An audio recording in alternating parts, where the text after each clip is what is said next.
Mainit-init na balita, may bagong low pressure area na binabantayan ngayon sa loob ng Philippine Area of Responsibility. Namataan po yan ang pag-asa sa dagat sakop ng Bolinao, Pangasinan. Sabi ng pag-asa, mababa ang tsansa nitong maging bagyo, pero asahan daw ang mga pag-ulan. Kabilang po dyan ang Metro Manila, Central Luzon, Calabarzon Region at sa mga probinsya ng Benguet, Quirino, Nueva Vizcaya, Pangasinan, Oriental Mindoro at Marinduque. Nakataas po ngayon ang rainfall advisory dito sa NCR.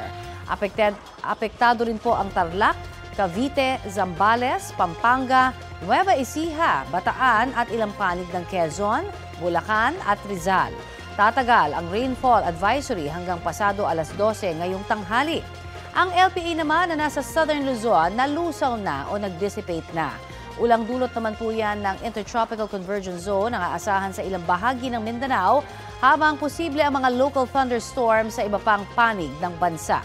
Base sa rainfall forecast ng Metro Weather, halos buong Luzon at Mindanao ang uulanin sa mga susunod na oras.